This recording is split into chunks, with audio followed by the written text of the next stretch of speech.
This video is brought to you by AKSIAS. Good morning all of you. Welcome to AKS IAS. ఈరోజు మనము August 27కు సంబంధించి ఈనాడు, సాక్షి మరియు Hindu Indian ఎక్స్ప్రెస్లో వచ్చిన వివిధ కరెంట్ అఫైర్స్ని ఎక్స్ప్లెయిన్ చేయడం అనేది జరుగుతుంది. సో ఈ కరెంట్ అఫైర్స్ అనేది మీకు యూపీఎస్సి సివిల్ సర్వీస్ ఎగ్జామినేషన్స్కి, అదేవిధంగా ఏపీపీఎస్సి, టీఎస్పీఎస్సి గ్రూప్ 1, గ్రూప్ 2కి సంబంధించి ఎస్ఎస్సి, సిజిఎల్ మరియు క్లాట్ వంటి ఎగ్జామ్స్కి ఉపయోగపడే విధంగా ఈ కరెంట్ అఫైర్స్ని ప్రిపేర్ చేయడం అనేది జరిగింది. సో ఈ కరెంట్ అఫైర్స్ అనేది మీకు ప్రిలిమ్స్ ఎగ్జామినేషన్ పాయింట్ ఆఫ్ వ్యూలో, అదేవిధంగా మెయిన్స్ ఎగ్జామినేషన్ పాయింట్ ఆఫ్ వ్యూలో ఇవ్వడం అనేది జరుగుతుంది. కాబట్టి సో మీకు ఒక విధంగా ఫ్యాక్చువల్ డేటా అనేది కవర్ అవుతుంది, అదేవిధంగా కాన్సెప్చువల్ డేటా అనేది కూడా కవర్ అవుతుంది. ఆ కరెంట్ అఫైర్స్కి సంబంధించిన బ్యాక్గ్రౌండ్ సమాచారం కూడా మీకు కంప్లీట్గా ఇక్కడ ఇవ్వడం అనేది జరుగుతుంది. కాబట్టి సో ఈ కరెంట్ అఫైర్స్ని మీరు ఖచ్చితంగా ఫాలో అవ్వాలి. అదేవిధంగా ఈ కరెంట్ అఫైర్స్ మీరు వినేటప్పుడు ఒక నోట్స్ అనేది మీరు మెయింటైన్ చేస్తే మీకు ఈ కరెంట్ అఫైర్స్కి సంబంధించి సో ఒక అవగాహన ఏర్పడడంతో పాటు మీకు ఎగ్జామ్లో ఈజీగా గుర్తుండడానికి అవకాశం అనేది ఉంటుంది. కాబట్టి సో ఖచ్చితంగా మీరు ప్రతిరోజు ఈ కరెంట్ అఫైర్స్ ఏవైతే ఉన్నాయో సో వాటిని మీరు ఖచ్చితంగా నోట్ డౌన్ చేసుకోవాలి. సో ఆ విధంగా చేస్తేనే కరెంట్ అఫైర్స్ మీద మనకు ఒక గ్రిప్ అనేది వస్తుంది. కాబట్టి సో ఇక ఈరోజు మనం కరెంట్ అఫైర్స్ చూద్దాం. ఈ కరెంట్ అఫైర్స్ చూసే ముందుగా నిన్న ఇచ్చిన క్వశ్చన్స్కి మీకు ఆన్సర్స్ ఎక్స్ప్లెయిన్ చేస్తారు. సో ఇక్కడ ఫస్ట్ క్వశ్చన్ కనుక ఒకసారి మనం గమనిస్తే, in the context to dimer Bhasha dam consider the following అని కింద 3 స్టేట్మెంట్స్ ఇవ్వడం జరిగింది. డైమర్ భాషా డ్యామ్కి సంబంధించి ఈ క్రింది వాటిని పరిశీలించండి అని ఇక్కడ ఇవ్వడం జరిగింది. సో ఇక్కడ ఇచ్చిన స్టేట్మెంట్స్ గనక మనం గమనిస్తే, మొదటి స్టేట్మెంట్ మనం తీసుకుంటే it is located on the Indus river. ఇది మొదటి statement. Second statement it will be the tallest roller compact concrete dam in the world. So మూడవ statement it is a joint venture of India and China. So which of the statements given above are correct అని కింద 4 options ఇవ్వడం జరిగింది. So దీనికి సంబంధించి answer మీకు explain చేస్తాను. So Pakistan has already signed a contract with the joint venture of China power and frontiers work organisations for construction of the Diamer Bhasha dam. కాబట్టి ఈ డైమర్ భాషా డ్యామ్ ఏదైతే ఉందో ఇది పాకిస్తాన్ మరియు చైనాల యొక్క ఉమ్మడి ప్రాజెక్టుగా మనం చెప్పుకోవచ్చును. కాబట్టి సో ఇక్కడ మనం స్టేట్మెంట్స్ కనుక పరిశీలిస్తే ఇది రాంగ్ స్టేట్మెంట్గా మనం చెప్పుకోవచ్చు. So it is located on the Indus river. So దీనికి ఎక్స్ప్లెనేషన్ చూద్దాం ఒకసారి. So it is located on the Indus river in northern Pakistan between Kohistan district in Khyber Pakhtunkhwa Diamer district in Gilgit Baluchistan అనే ప్రదేశంలో ఏంటంటే ఇండస్ రివర్ దగ్గర ఈ డ్యామ్ను నిర్మించడం అనేది జరుగుతుంది. కాబట్టి మనకు ఈ మొదటి స్టేట్మెంట్ అనేది correct statement. So it will be the tallest roller compact concrete dam in the world. So కింద మనకు ఆప్షన్స్ కనుక చూసుకుంటే సో ఇది already wrong statement.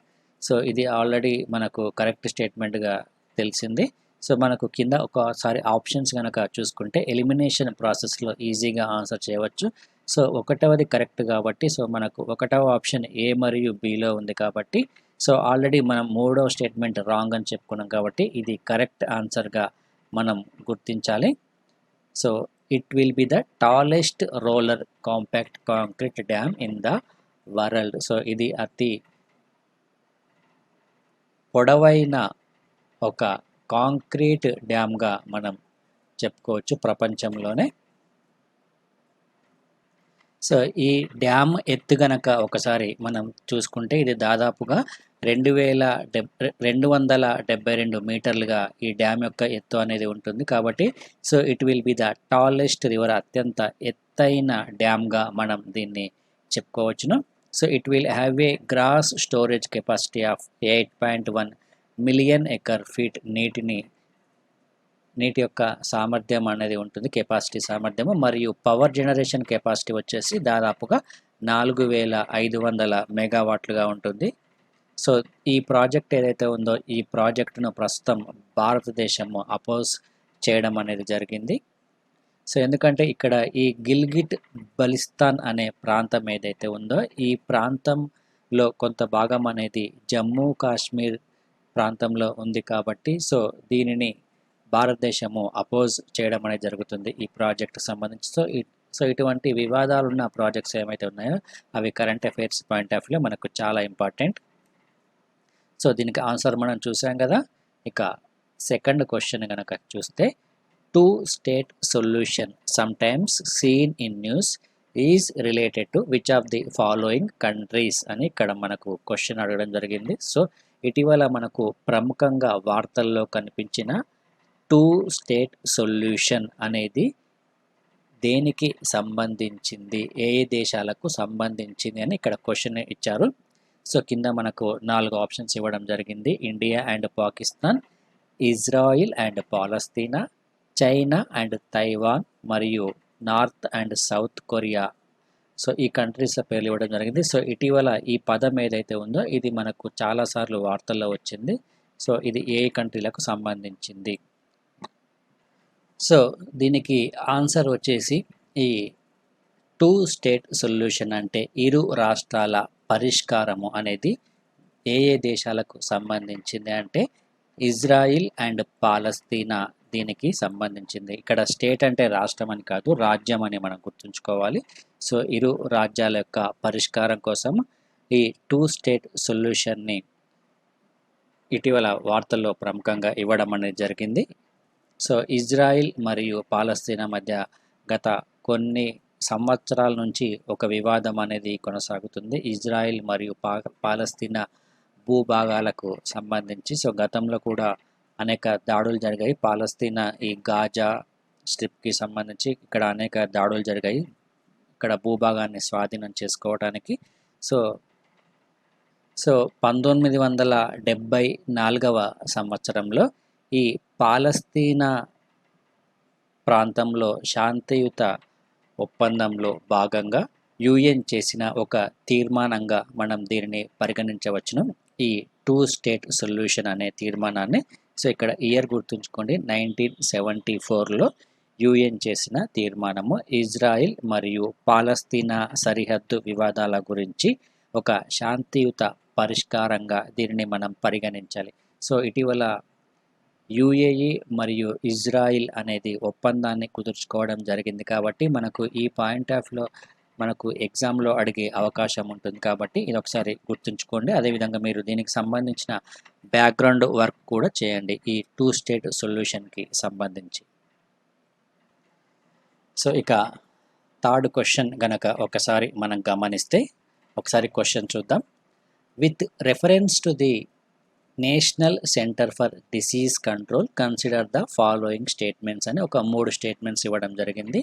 So it functions as the nodal agency in the country for diseases surveillance and the control of communicable diseases. So ఈ National Centre for Disease Control ఏదైతే ఉందో ఇది ఒక నోడల్ ఏజెన్సీగా దేశవ్యాప్తంగా పనిచేస్తుంది. అదేవిధంగా ఈ డిసీజ్ సంబంధించి వ్యాధులకు సంబంధించి ఒక నిఘా వ్యవస్థగా, అదేవిధంగా ఈ కమ్యూనికబుల్ డిసీజ్ అంటే ఈ సామాజికంగా వ్యాపించే వ్యాధులు ఏదైతే ఉంటాయో వాటిని కంట్రోల్ చేయడానికి ఇది పనిచేస్తుందని మొదటి స్టేట్మెంట్ ఇవ్వడం జరిగింది. సో ఇక్కడ ఎక్స్ప్లెనేషన్ ఇవ్వడం జరుగుతుంది. So the national Centre for Disease control formally national institute of communicable diseases.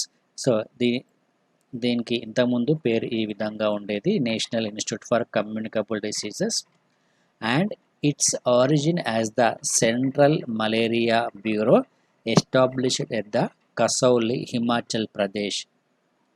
So ఈ ప్రాంతంలో దీనిని ఏర్పాటు చేయడం అనేది జరిగింది. సో ఇది ఏం చేస్తుందంటే transformed into NCDC, National Centre for Disease కంట్రోల్గా దీన్ని మార్చిన తర్వాత ఇది controlling the emerging and reemerging diseases in 2009. So ఈ వ్యాధులు ఏవైతే ఉన్నాయో సో వీటిని కంట్రోల్ చేయడానికి దీన్ని 2009లో మార్పు చేయడం అనేది జరిగింది. It functions as the nodal agency in the country for disease surveillance and facilitating prevention and control of communicable diseases అని మనకి ఇక్కడ ఈ స్టేట్మెంట్ ఇవ్వడం జరిగింది. సో ఇక్కడ మనకు క్వశ్చన్ కనుక ఒకసారి గమనిస్తే ఫస్ట్ స్టేట్మెంట్ అనేది మనం కరెక్ట్గా పరిగణించవచ్చును. Second statement, it is under the administrative control of director general of health services, ministry of the health and family welfare. So ఇది director general of the health services మరియు ఆరోగ్య మరియు మంత్రిత్వ శాఖ పరిధిలో ఇది పనిచేస్తుంది. ఇది కూడా correct statement. It is also a national level institute for training specialised man power for public health and entomological services అని ఇక్కడ ఇవ్వడం జరిగింది. సో ఇక్కడ మూడవ స్టేట్మెంట్ కనుక తీసుకుంటే ఇది ప్రజా ఆరోగ్యానికి సంబంధించి ఒక జాతీయ స్థాయి సంస్థగా పనిచేస్తూ అక్కడ స్పెషలైజ్డ్ మ్యాన్ పవర్కి ట్రీటింగ్ ఒక నైపుణ్య శిక్షణను అందించడం అనేది దీని యొక్క ప్రధానమైన విధిగా మనం చెప్పుకోవచ్చు. కాబట్టి ఇది కూడా correct statement. So all of the above అనేది మనకు ఆన్సర్ ఇక్కడ. సో దానికి సంబంధించి ఎక్స్ప్లెనేషన్ ఇక్కడ ఇచ్చాను. So the institute is under the administrative control of director general of health services, ministry of the health and the family welfare అని మనం గుర్తుంచుకోవాలి. The institute has its head quarter in Delhi. So ఇది ఒక జాతీయ స్థాయి శిక్షణ సంస్థగా పనిచేయడం అనేది జరుగుతుంది. కాబట్టి మనకి ఇక్కడ ఆన్సర్ వచ్చేసి డిగా పరిగణించాలి. ఇక ఫోర్త్ క్వశ్చన్ కనుక ఒకసారి మనం గమనిస్తే, with respect to the Pradhan Mantri Garib Kalyan Yojana which of the statements are correct అని ఇక్కడ మనకు 3 స్టేట్మెంట్స్ ఇవ్వడం జరిగింది. The scheme provides an opportunity to declare the unaccounted wealth and black money in a confidential manner and avoid the prosecution after paying a fine of 50% on the undisclosed income. So ఇది ముఖ్యంగా దేనికి సంబంధించింది అంటే black money అంటే నల్లధనానికి మరియు బహిర్గతంగా ఎటువంటి లెక్కలు చూపని ధనం ఏదైతే ఉందో దానికి సంబంధించి ఎవరైతే దీనిని అత్యంత రహస్యంగా ఉంచుతారో ఆ మనీకి సంబంధించి సో వివరాలను గనక ఇవ్వాలి అని అనుకుంటే సో దానికి సంబంధించి వీరు 50% ఫైన్ అనేది కట్టాల్సి ఉంటుంది. సో అంటే వీరికి తర్వాత ఎటువంటి శిక్ష అనేది ఉండదు, అంటే ప్రాసిక్యూషన్ అంటే విచారణ అనేది లేకుండా కేవలం 50% ఫైన్ కట్టడం ద్వారా సో వీరు శిక్షను తప్పించుకునే అవకాశం ఉంటుంది. కాబట్టి సో దీని ద్వారా ఏమవుతుందంటే ఈ బ్లాక్ మనీ ఏదైతే ఉందో ఈ బ్లాక్ మనీ అనేది వైట్ మనీగా మారే అవకాశం ఉంటుంది అని ఒక అవకాశాన్ని వీరికి ఇవ్వడం జరిగింది. సో మనకి ఇది కరెక్టా రాంగా అనేది ఎక్స్ప్లెనేషన్లో చూద్దాం. సో ద ప్రధానమంత్రి గరీబ్ కళ్యాణ్ యోజన దీన్ని 2016వ సంవత్సరంలో భారత ప్రధానమంత్రి ప్రారంభించడం అనేది జరిగింది. సో దీనికి సంబంధించిన సమాచారం కనుక ఒకసారి మనం స్టేట్మెంట్లో తీసుకుంటే, an opportunity to declare the unaccounted wealth and black money in a confidential manner and avoid after paying fine of 50% undisclosed income. Undisclosed income అంటే ఇప్పటి వరకు బహిర్గత పరచని ఆదాయంగా మనం చెప్పుకోవాలి. కనుక మనకు ఇక్కడ స్టేట్మెంట్ 1 ఏదైతే ఉందో ఇది కరెక్ట్ స్టేట్మెంట్గా చెప్పుకోవాలి. ఇక సెకండ్ స్టేట్మెంట్ చూద్దాం. సో 25%కి సంబంధించి an additional 25% of the undisclosed income is invested in the scheme, which can be refunded after 4 years without any interest. So ఈ అన్డిస్క్లోజ్డ్ ఇన్కమ్ ఏదైతే ఉందో ఇందులో 25%ని ఈ స్కీమ్లో రిఫండ్ చేయడం అనేది జరుగుతుంది ఫోర్ ఇయర్స్ తర్వాత వితౌట్ ఎనీ ఇంట్రెస్ట్. సో ఎటువంటి ఇంట్రెస్ట్ లేకుండా దీన్ని రిఫండ్ చేయడం అనేది జరుగుతుంది. కాబట్టి ఇక్కడ మనకు సెకండ్ స్టేట్మెంట్ కూడా కరెక్ట్ స్టేట్మెంట్గా మనం పరిగణించాలి. సో ఇక్కడ ఈ పర్సంటేజ్ గుర్తుంచుకోండి. అదేవిధంగా ఈ 4 ఇయర్స్ టర్మ్ అనేది కూడా మనకు చాలా చాలా ఇంపార్టెంట్, గుర్తుంచుకోండి. So recently the scheme was updated to provide an insurance cover of 50 lakhs per health worker affected by the COVID-19. ఈ COVID-19 వలన ఎవరైతే హెల్త్ వర్కర్స్ ఎవరైతే ఉంటారో ఈ కోవిడ్ బారిన పడిన వారికి ఇన్సూరెన్స్ కవర్ అనేది దాదాపుగా 50 లక్షలుగా ఈ స్కీమ్ ద్వారా కల్పించడం అనేది జరిగింది. కాబట్టి ఇది కూడా మనకు రైట్ స్టేట్మెంట్గా చెప్పుకోవాలి. సో ఇక్కడ ఎక్స్ప్లెనేషన్లో ఇవ్వడం జరిగింది. To provide insurance cover 50 lakhs per health worker affected by the COVID-19. కనుక మనకు ఇక్కడ స్టేట్మెంట్ 3 కూడా కరెక్ట్ స్టేట్మెంట్గా పరిగణించాలి. ఆన్సర్ వచ్చేసి మనకు 1, 2, 3. సో డి అనేది కరెక్ట్ సమాధానం ఇక్కడ. సో ఈ స్కీమ్కి సంబంధించి ఖచ్చితంగా మీరు కంప్లీట్ సమాచారం అనేది మీ దగ్గర ఉండాలి. సో అలా ఉంటేనే ఇటువంటి స్టేట్మెంట్స్కి సంబంధించి మీరు ఈజీగా ఆన్సర్ చేయవచ్చు. ఇక్కడ పర్సంటేజ్ అనేది చాలా చాలా ఇంపార్టెంట్. సో ఇక నెక్స్ట్ క్వశ్చన్కి వెళ్దాం. సో దీనికి సంబంధించి మరింత సమాచారం కూడా ఇవ్వడం జరిగింది. ఈ ప్రధానమంత్రి గరీబ్ కళ్యాణ్ యోజన అనే స్కీమ్లో 20 crore women Jan Dhan account holders will provided ₹500 per month next 3 months. So దాదాపుగా 20 కోట్ల మంది మహిళా వర్కర్స్ ఎవరైతే ఉన్నారో వారి కోసము ఈ జన్ధన్ అకౌంట్ హోల్డర్స్కి సంబంధించి ఎవరైతే మహిళలు ఉన్నారో సో వారికి నెలకి ₹500 3 నెలల పాటు ఇవ్వనున్నారు. అదేవిధంగా ఈ ఎమ్మెన్రేగా స్కీమ్ ఏదైతే ఉందో ఈ పథకంలో పనిచేసే వారికి కూలీ ఏదైతే ఉందో డైలీ వేతనము దానిని ₹202 చేయడం అనేది జరిగింది. సో నెక్స్ట్ క్వశ్చన్ చూద్దాం. ఇంకా in context to National Biomedical Resource Indigenisation Consortium consider the following అని 2 స్టేట్మెంట్స్ ఇవ్వడం జరిగింది. It is a public private partnership hosted and led by the Center for Cellular and Molecular Platforms. ఇది మొదటి statement. So మనకి ఇక్కడ question కనుక ఒకసారి గమనిస్తే ఈ నేషనల్ బయోమెడికల్ రీసోర్స్ ఇండిజైజేషన్ కన్సార్టియం ఏదైతే ఉందో దానికి సంబంధించి ఇది ఒక పబ్లిక్ ప్రైవేట్ పార్ట్నర్షిప్గా లాంచ్ చేయడం అనేది జరిగింది. సో దీనిని ఎవరు లీడ్ చేస్తారంటే centre for cellular and molecular platforms. So ఇది కరెక్టా రాంగా అని ఒకసారి మనం ఎక్స్ప్లెనేషన్ చూద్దాం. సో దీనికి సంబంధించి ఇది ఒక పబ్లిక్ ప్రైవేట్ పార్ట్నర్షిప్లో ఉంటుంది. Centre for the cellular and molecular platforms అనేది దీన్ని లీడ్ చేయడం అనేది జరుగుతుంది. కాబట్టి మనకు ఇక్కడ ఈ మొదటి స్టేట్మెంట్ కరెక్ట్ స్టేట్మెంట్గా చెప్పుకోవచ్చు. Second statement it is a make in India initiative for biomedical research and innovative products towards promoting imports, substitution and exports. So దీనికి సంబంధించిన ఆన్సర్ కరెక్టా రాంగా అని ఎక్స్ప్లెనేషన్లో చూద్దాం.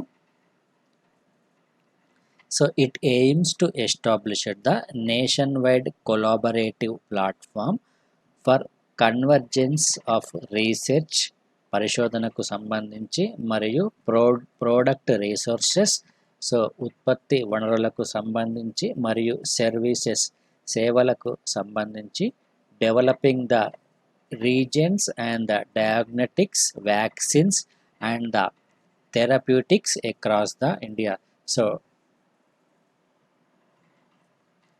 డయాగ్నోటిక్స్ మరియు వ్యాక్సిన్స్ అండ్ థెరపీస్ని డెవలపింగ్ చేయడానికి దీనిని ఎస్టాబ్లిష్ చేయడం అనేది జరిగింది. కాబట్టి ఇక్కడ మనకు సెకండ్ స్టేట్మెంట్ కూడా కరెక్ట్ స్టేట్మెంట్గా పరిగణించవచ్చును. సో మేక్ ఇన్ ఇండియాలో భాగంగా సో ఈ ఇనిషియేటివ్ని తీసుకోవడం జరిగింది. ప్రస్తుతం మనకు ఈ కరోనా వైరస్ కొనసాగుతున్న నేపథ్యంలో సో దీనిపై ఈ బయోమెడికల్ సంబంధించి మరింత పరిశోధనలు చేసి సో మరిన్ని ప్రోడక్ట్స్ని తీసుకురావడానికి దీనిని ముఖ్యంగా మేక్ ఇన్ ఇండియాలో ఇనిషియేటివ్గా తీసుకోవడం అనేది జరిగింది. కాబట్టి మనకి ఇక్కడ ఆన్సర్ కనుక గమనిస్తే బోత్ 1 and 2 అనేది కరెక్ట్ ఆన్సర్ ఇది. సో ఈ క్వశ్చన్స్ ఏవైతే ఉన్నాయో ఈ క్వశ్చన్స్ అనేవి మీకు చాలా చాలా important.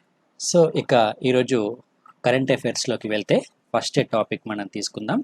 Defence ministry working on second list of weapons that will be banned from import. So ప్రస్తుతం డిఫెన్స్ మినిస్ట్రీ ఏదైతే ఉందో డిఫెన్స్ మినిస్ట్రీ గతంలో దాదాపుగా 101 ఆయుధ సామాగ్రికి సంబంధించిన వస్తువులపై దిగుమతిని నిషేధించడం అనేది జరిగింది. సో ఇతర దేశాల నుంచి మనం ఇంపోర్ట్ ఎక్కువగా చేసుకుంటున్న నేపథ్యంలో సో మొత్తం 101 ఐటమ్స్పై నిషేధాన్ని విధించడం జరిగింది. సో వాటిని ఇక మీద మన భారతదేశము దిగుమతి చేసుకోదు.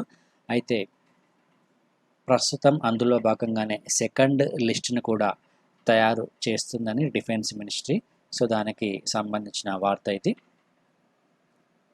So the defence ministry has started work on bringing out by December A second list of military platforms and weapons which will be banned from import under the staggered timeline to encourage their domestic production. So ప్రస్తుతం మనం భారతదేశంలో ఈ రక్షణ రంగానికి సంబంధించి ఈ ఆయుధ సామాగ్రి weapons ఏవైతే ఉన్నాయో సో వీటిని మన దేశంలోనే తయారు చేసుకునే విధంగా ప్రోత్సహించడానికి వివిధ దేశాల నుంచి ప్రస్తుతం మనం దిగుమతి చేసుకుంటున్న వాటిని నిషేధించడంలో భాగంగా సెకండ్ లిస్ట్ను కూడా తయారు చేయడం అనేది జరుగుతుంది ప్రస్తుతం. సో ఈ సెకండ్ లిస్ట్ అనేది మనకు డిసెంబర్ నాటికి వచ్చే అవకాశం ఉంటుంది. So the ministry has already started preliminary discussions with major stakeholders like the defence public sector undertakings, private sector industries, defence research and development organisation and the 3 services on the second negative arms import list. So ప్రస్తుతం దీనికి సంబంధించి వివిధ సంస్థల మధ్య చర్చలు అనేవి కొనసాగుతున్నాయి. So అందులో DRDO అనేది ఉంది, అదేవిధంగా ముఖ్యమైన స్టేక్ హోల్డర్స్, అదేవిధంగా ప్రైవేట్ రంగానికి చెందిన పరిశ్రమలు కూడా ఇందులో ఈ చర్చల్లో పాల్గొంటున్నాయని మనం చెప్పుకోవచ్చును. సో దానికి సంబంధించి ఈ మన భారతదేశాన్ని ఈ డిఫెన్స్ రంగంలో ఉత్పత్తులను మరింతగా తయారు చేసే విధంగా భారతదేశాన్ని ఒక మ్యానుఫ్యాక్చరింగ్ హబ్గా చేయాలి అనేది ఈ డిఫెన్స్ మినిస్ట్రీ యొక్క ప్రధానమైన లక్ష్యము. కాబట్టి సో దీనికి సంబంధించి గతంలో నేను ఆల్రెడీ చెప్పడం జరిగింది, బడ్జెట్లో కూడా దీని యొక్క ప్రస్తావన అనేది వచ్చింది. సో దాదాపుగా 2020 బడ్జెట్ కనుక మనం గమనిస్తే 3 లక్షల కోట్లకు పైగా ఈ డిఫెన్స్ రంగానికి కేటాయించడం అనేది జరిగింది. కాబట్టి సో మీరు దీన్ని చదువుకునేటప్పుడు బడ్జెట్ కూడా లింక్ చేసి చదువుకుంటే సో మీకు బడ్జెట్లో కూడా క్వశ్చన్ అడిగే అవకాశం ఉంటుంది. కాబట్టి సో దీన్ని మీరు లింక్ చేసుకొని చదువుకోవాలి. సో దీనికి సంబంధించి మరింత సమాచారం కనుక మనం తీసుకుంటే India is one of the largest importers of the arms globally. ప్రస్తుతం భారతదేశం ఏదైతే ఉందో భారతదేశము ఆయుధాలను అతి ఎక్కువగా దిగుమతి చేసుకుంటున్న దేశంగా ఉంది. సో గతంలో కూడా నివేదిక అనేది ఇవ్వడం జరిగింది. సో ఇండియా అనేది వివిధ దేశాల నుంచి ప్రపంచవ్యాప్తంగా ఆయుధాలను దిగుమతి చేసుకుంటున్న దేశాలలో 4వ స్థానంలో ఉంది అనేది.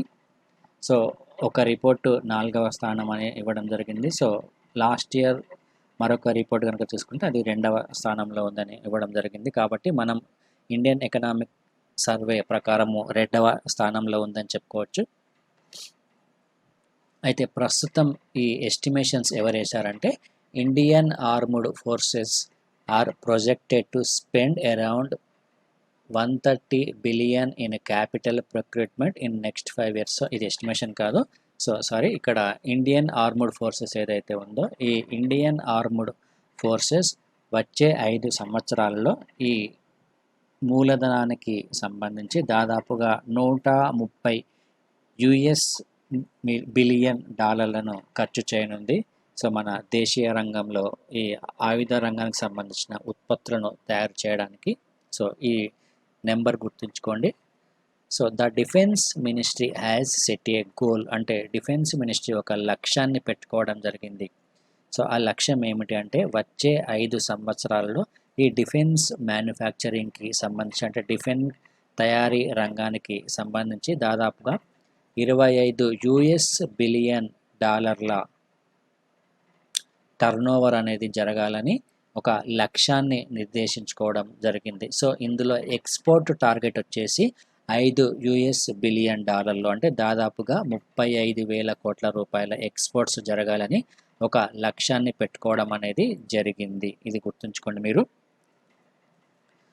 సో ఈ టార్గెట్ అనేది చాలా ఇంపార్టెంట్, గుర్తుంచుకోండి. So as part of efforts to promote the domestic defence industry, ఇక్కడ డొమెస్టిక్ అంటే దేశీయంగా మన డిఫెన్స్ ఇండస్ట్రీకి మరింత అభివృద్ధి చేయడానికి the ministry has bifurcated the capital procurement budget for 2020. So మనం బడ్జెట్ కనుక ఒకసారి రిఫర్ చేసుకుంటే అక్కడ మనకు క్లియర్గా తెలుస్తుంది. సో ఈ సంవత్సరం ప్రవేశపెట్టిన బడ్జెట్లో డొమెస్టిక్ ప్రొక్యూట్మెంట్ మరియు ఫారిన్ క్యాపిటల్ ప్రొక్యూట్మెంట్ అని 2 భాగాలుగా విభజించడం అనేది జరిగింది ఈ బడ్జెట్లో కనుక మనం గమనిస్తే. సో ఇది చాలా ఇంపార్టెంట్, అండర్లైన్ చేసుకోండి. సో డొమెస్టిక్ అనేది ఒక క్యాపిటల్ ప్రొక్యూట్మెంట్, అదేవిధంగా ఫారిన్. సో ఈ విధంగా 2 భాగాలుగా క్యాపిటల్ ప్రొక్యూట్మెంట్ని విభజించడం అనేది జరిగింది. ఈ డిఫెన్స్ రంగానికి సంబంధించి ఈ క్యాపిటల్ ప్రొక్యూట్మెంట్ ఏదైతే ఉందో ఈ క్యాపిటల్ ప్రొక్యూట్మెంట్ బడ్జెట్లో ఈ విధంగా విభజించడం అనేది జరిగింది. సో ఇది చాలా చాలా ఇంపార్టెంట్, గుర్తుంచుకోండి. సో అంటే ఈ 2020 బడ్జెట్ను తయారు చేసే ముందే మన భారతదేశం ఈ బడ్జెట్ను తయారు చేసే ముందే సో ఒక ఆలోచన అనేది ఉంది. డిఫెన్స్ మినిస్ట్రీకి సంబంధించి ఇంపోర్ట్స్ అనేది క్రమంగా తగ్గించుకోవాలి, అదేవిధంగా దేశీయ డిఫెన్స్ మినిస్ట్రీకి సంబంధించిన ప్రోడక్ట్స్ ఏవైతే ఉన్నాయో వాటిని మరింతగా పెంచాలి అని ఒక ఆలోచనతోనే ఈ బడ్జెట్లో ఈ విధంగా విభజించడం జరిగింది అని మనం ఒక అవగాహనకు రావాలి. సో ఇక next, a separate budget head has been created with an outlay of nearly 52,000 crores. So దీనికి ఒక సపరేట్ బడ్జెట్ను కూడా కేటాయించడం అనేది జరిగింది. దాదాపుగా 52,000 కోట్లతో domestic capital procurement in the current financial year. ఇది గుర్తుంచుకోండి, 52,000 కోట్లు అనేది చాలా చాలా ఇంపార్టెంట్.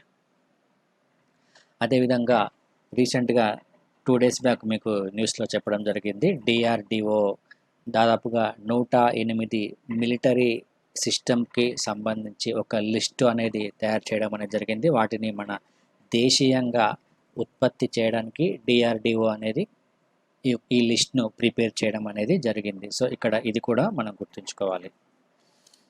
సో ఈ డిఆర్డిఓ ఏం చేస్తుందంటే ఈ 108 మిలిటరీ సిస్టమ్కి సంబంధించిన ఆయుధ సంపత్తి ఏదైతే ఉందో సో దీనిని తయారు చేయడానికి డిఆర్డిఓ అనేది సాంకేతిక పరంగా సలహాలు సూచనలు అందిస్తుంది. సో ఇక నెక్స్ట్ టాపిక్ గనక మనం తీసుకుంటే ఇది నేషనల్ డిజిటల్ హెల్త్ మిషన్కి సంబంధించిన టాపిక్గా మనం చెప్పుకోవాలి. సో ఇటీవల స్వాతంత్ర దినోత్సవం నాడు భారత ప్రధానమంత్రి ఈ నేషనల్ డిజిటల్ హెల్త్ మిషన్ని ప్రకటించడం అనేది జరిగింది. సో దీనికి సంబంధించి మనం చాలాసార్లు ఆర్టికల్స్లో చదువుకున్నాం.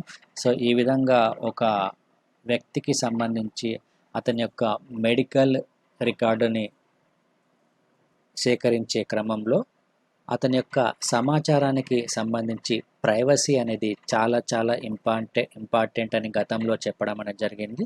సో అటువంటి దిశలో ప్రస్తుతం భారత ప్రభుత్వం ఒక నిర్ణయం తీసుకోవడం జరిగింది. ముఖ్యంగా ఈ రైట్ టు ప్రైవసీకి సంబంధించి. అంటే సో ఒక వ్యక్తి దగ్గర నుంచి మనం అతని యొక్క మెడికల్ డేటాని సేకరించినప్పుడు అది భవిష్యత్తులో దుర్వినియోగం అయ్యే అవకాశం ఉంటుందంటే ఆ డేటా అనేది వేరే వాళ్ళ చేతిలో పడే అవకాశం ఉంటుంది కాబట్టి సో అది రైట్ టు ప్రైవసీ కిందికి వస్తుంది. సో దాన్ని అడ్డుకోవడానికి ప్రస్తుతం ఇందులో ఒక డ్రాఫ్ట్ను కూడా విడుదల చేయడం అనేది జరిగింది. సో దానికి సంబంధించిన సమాచారం అనేది ఇక్కడ ఇవ్వడం ఉంది. సో ఇక్కడ గమనిస్తే ఈ హెల్త్ రిలేటెడ్ ఇన్ఫర్మేషన్కి సంబంధించి కావాల్సిన అన్ని ప్రైవసీ మెజర్మెంట్స్ని తీసుకునే విధంగా, అదేవిధంగా ఆ వ్యక్తి యొక్క కాన్ఫిడెన్షియాలిటీ అంటే గోప్యత ఉండే విధంగా ఈ నేషనల్ డిజిటల్ హెల్త్ మిషన్ని రూపొందించనున్నారు. సో ఇందులో భాగంగా ఒక వ్యక్తి ఎవరైతే ఉన్నారో ఆ వ్యక్తికి ఒక యూనిక్ ఐడిని ఇవ్వడం అనేది జరుగుతుంది. సో దీనికి సంబంధించి ఈ నేషనల్ హెల్త్ అథారిటీ ఏదైతే ఉందో ఈ నేషనల్ హెల్త్ అథారిటీ అనేది ఒక సెంట్రల్ ఏజెన్సీగా ఉంటుంది. ఇది గుర్తుంచుకోండి, నేషనల్ హెల్త్ అథారిటీ ఒక సెంట్రల్ ఏజెన్సీగా ఉంటుంది. సో దీని యొక్క బాధ్యత ఏమంటే ప్రస్తుతం ఈ నేషనల్ డిజిటల్ హెల్త్ మిషన్ని ఇది నిర్వహిస్తుంది. ఈ నేషనల్ హెల్త్ అథారిటీ ఏదైతే ఉందో ఇది. సో ప్రస్తుతం ఇది ఒక డ్రాఫ్ట్ను కూడా విడుదల చేయడం జరిగింది. హెల్త్ డేటా మేనేజ్మెంట్ పాలసీ అనే ఒక ముసాయిదాను ఇది ప్రస్తుతం విడుదల చేయడం అనేది జరిగింది. సో ఇది పబ్లిక్ డొమైన్లో పెట్టారు ప్రజల నుంచి పలు సూచనలు మరియు సలహాలను సేకరించడానికి.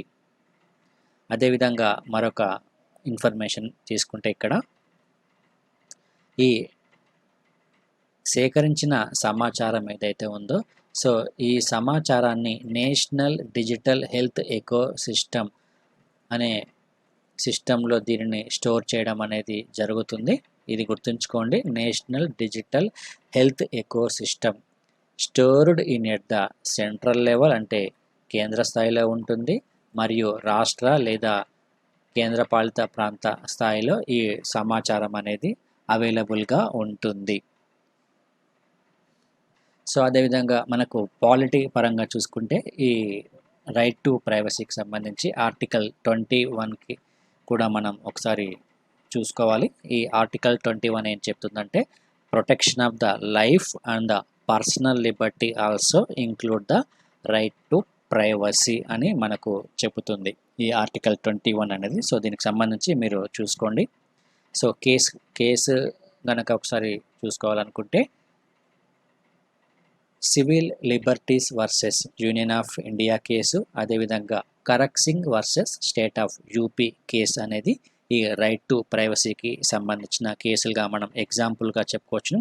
అదేవిధంగా గతంలో ఈ ఆధార్ కార్డుకు సంబంధించి కూడా రైట్ టు ప్రైవసీ అనేది ప్రముఖంగా వార్తల్లో వచ్చింది. కేవలం ఆధార్ కార్డే కాకుండా ఈ డిఎన్ఏ బిల్కి సంబంధించి కూడా ఈ రైట్ టు ప్రైవసీ అనేది ఒక ప్రధాన సమస్యగా గతంలో దీనిపై సుప్రీంకోర్టులో కేసు వేయడం జరిగింది. డిఎన్ఏ బిల్లుకి సంబంధించి అదేవిధంగా ఆధార్ కార్డుకి సంబంధించి. సో ఈ బ్యాక్గ్రౌండ్ కనుక ఒకసారి మీరు చూసుకుంటే మీకు నెక్స్ట్ ఈజీగా అర్థమవుతుంది. సో ఇక నెక్స్ట్ టాపిక్ కనుక మనం చూసుకుంటే solicitor general refuses consent to criminal contempt action against the స్వర భాస్కర్. సో ఈ స్వర భాస్కర్కి సంబంధించి ఇటీవల మనకు వార్తల్లో ఆల్రెడీ ఇవ్వడం జరిగింది. సో ఈమె ఏం చేసిందంటే గతంలో సుప్రీంకోర్టు ఇచ్చిన అయోధ్య రామ మందిరానికి సంబంధించిన తీర్పు, అదేవిధంగా బాబ్రీ మసీదుకి సంబంధించిన తీర్పు ఏదైతే ఉందో ఆ తీర్పుపై కొన్ని కీలకమైన వ్యాఖ్యలు చేసింది. సో ఆ వ్యాఖ్యలపై సుప్రీంకోర్టులో పిటిషన్ వేయడం అనేది జరిగింది. కంటెంప్ట్ ఆఫ్ కోర్టు కింద దీనిని పరిగణించాలి అని ఉషా శెట్టి అని కర్ణాటకలో ఉన్న ఒక మహిళ ఎవరైతే ఉన్నారో ఈమె ఈ స్వర భాస్కర్పై పిటిషన్ వేయడం అనేది జరిగింది. కంటెంప్ట్ ఆఫ్ కోర్టు కింద దీనిని పరిగణించాలి అని కేసు వేయడం అనేది జరిగింది. అయితే గతంలో అటార్నీ జనరల్ ఎవరైతే ఉన్నారో అటార్నీ జనరల్ కేకే వేణుగోపాల్ ఈ కంటెంప్ట్ ఆఫ్ కోర్టులో ఇది క్రిమినల్ విభాగానికి కిందికి వస్తుంది కాబట్టి సో దీనిని ఆమె చేసిన వ్యాఖ్యలు తన యొక్క వ్యక్తిగతమైన వ్యాఖ్యలుగా భావించి అటార్నీ జనరల్ దీనిని రెఫ్యూజ్ చేయడం అంటే తిరస్కరించడం అనేది జరిగింది. ఈ కంటెంప్ట్ ఆఫ్ కోర్టు పిటిషన్ ఏదైతే ఉందో సో దీనిని సో ఆ తర్వాత ఈమె ఏం చేసిందంటే next solicitor general of India Tushar మెహతాకి కూడా రిక్వెస్ట్ చేయడం అనేది జరిగింది ఈ కేసును కంటెంప్ట్ ఆఫ్ కోర్టు కిందగా పరిగణించాలి అని. అయితే ప్రస్తుతం ఈ సొలిసిటర్ జనరల్ ఆఫ్ ఇండియా ఎవరైతే తుషార్ మెహతా ఎవరైతే ఉన్నారో అతను కూడా ఈ కేసుని తిరస్కరించడం అనేది జరిగింది. So already attorney general of India ఈ కేసుని తిరస్కరించాడు. సో మీరు సరైన అవగాహన లేకుండా మళ్ళీ ఈ కేసును నాకు రిక్వెస్ట్ చేయడం అనేది జరిగింది. సో ఇది కంటెంప్ట్ ఆఫ్ కోర్ట్ కిందకి రాదు అని పరిగణించి సో అది ఆమె వ్యక్తిగత అభిప్రాయం అని చెప్పి సో ఈ కేసుని ఇప్పుడు తిరస్కరించడం అనేది జరిగింది. సో ఇది గుర్తుంచుకోండి. అయితే ఇక్కడ ఆల్రెడీ ప్రస్తుతం కంటెంప్ట్ ఆఫ్ కోర్ట్ కింద ప్రశాంత్ భూషణ్ కేసు అనేది ప్రస్తుతం సుప్రీంకోర్టులో విచారణ అనేది కొనసాగుతుంది. అయితే అక్కడ దానికి సంబంధించి ఈ అటార్నీ జనరల్ ఆఫ్ ఇండియా మరియు సొలిసిటర్ జనరల్ ఆఫ్ ఇండియా ప్రస్తావన అనేది రాలేదు. సో ఇక్కడ గమనించాల్సిన విషయం ఏమిటంటే ఇది క్రిమినల్ కంటెంప్ట్ ఆఫ్ యాక్షన్ కింద పిటిషన్ వేయడం అనేది జరిగింది. అయితే ఈ క్రిమినల్ కంటెంప్ట్ ఆఫ్ కేసు కింద పిటిషన్ అనేది వేసినప్పుడు ఇక్కడ ఒక సెక్షన్ అనేది ఉంటుంది మనకు ఈ కంటెంప్ట్ ఆఫ్ కోర్ట్ చట్టం ప్రకారము section 15 of the contempt of court act rule 3 of the rules to regulate proceedings contempt of court the consent of the AG or SG is required before the apex court can hear a criminal contempt petition filed by a private individual అని ఇక్కడ మనకు ఒక నిబంధన అనేది ఇవ్వడం జరిగింది. So ఇది మీరు ఖచ్చితంగా గమనించాలి, ఎందుకంటే ఇక్కడనే కన్ఫ్యూజ్ అయ్యే అవకాశం ఉంటుంది కాబట్టి ఈ పాయింట్ మీరు ఖచ్చితంగా నోట్ డౌన్ చేసుకొని పెట్టుకోండి. సో ఎవరైనా ప్రైవేట్ ఇండివిజువల్స్ ఎవరైతే ఉన్నారో సో వారు ఈ కంటెంప్ట్ ఆఫ్ కోర్ట్ కింద పిటిషన్ దాఖలు చేయాలి అనుకుంటే సో ముందుగాల ఈ సెక్షన్ 15 ప్రకారము అటార్నీ జనరల్ మరియు సొలిసిటర్ జనరల్ ఆఫ్ ఇండియా యొక్క కన్సెంట్ అంటే అనుమతి అనేది ఖచ్చితంగా తీసుకొని దాన్ని సుప్రీంకోర్టులో పిటిషన్గా దాఖలు చేయాలని ఈ చట్టం అనేది చెబుతుంది. ఇది గుర్తుంచుకోండి ఇక్కడ. సో ఇక నెక్స్ట్ టాపిక్ కనుక మనం తీసుకుంటే social justice ministry to launch mental health rehabilitation help line అని ఒక ప్రధానమైన న్యూస్ ఇవ్వడం జరిగింది. సో ప్రస్తుతం కరోనా వైరస్ అనేది కొనసాగుతున్న నేపథ్యంలో అనేక మంది ఒక మానసిక రుగ్మతతో బాధపడుతున్నారు. అంటే మనకు కరోనా వచ్చిందా లేదా సింపుల్గా ఏదైనా జ్వరం కానీ లేకపోతే దగ్గు జలుబు లాంటివి వచ్చినా కానీ సో కరోనా వచ్చిందని భయపడడం ఒక మానసిక సమస్యగా మారింది ప్రస్తుతం. సో ఇటువంటి వారికి సహాయం చేయడానికి సోషల్ జస్టిస్ మినిస్ట్రీ ఏదైతే ఉందో ఇది ఒక హెల్ప్ లైన్ లాంచ్ చేయడం అనేది జరిగింది. ఆ హెల్ప్ లైన్ యొక్క నేమ్ వచ్చేసి కిరణ్ అనే నేము. సో ఈ నేమ్ గుర్తుంచుకోండి, ఈ హెల్ప్ లైన్ నేమ్ వచ్చేసి కిరణ్. సో ఇది mental health rehabilitation help line నెంబర్గా మనం చెప్పుకోవాలి. సో దీనికి నెంబర్ వచ్చేసి ఈ నెంబర్ గుర్తుంచుకోండి 180059990019. ఈ నెంబర్ కూడా ఖచ్చితంగా ఎగ్జామ్లో అడిగే అవకాశం ఉంటుంది కాబట్టి ఇది కూడా గుర్తుంచుకోవాలి, ఈ నేమ్ కూడా గుర్తుంచుకోవాలి, కిరణ్ అనే నేము. సో దీనిని ఎవరు లాంచ్ చేశారంటే సోషల్ జస్టిస్ మినిస్ట్రీ. సో వీరు ఏం చేశారంటే వీరికి కావాల్సిన సైకలాజికల్ సపోర్టును అదేవిధంగా స్ట్రెస్కి సంబంధించి stress management, so first aid లాంటి సేవలను కూడా వీరికి అందించడం అనేది జరుగుతుంది. సో ఇది ఒక మంచి పరిణామం అని చెప్పుకోవచ్చును. ఈ సోషల్ జస్టిస్ మినిస్ట్రీ తీసుకున్న నిర్ణయం ఏదైతే ఉందో ఇది. సో ఇక నెక్స్ట్ టాపిక్ కనుక మనం తీసుకుంటే, archaeological survey of India creates 7 new circles for better upkeep monuments.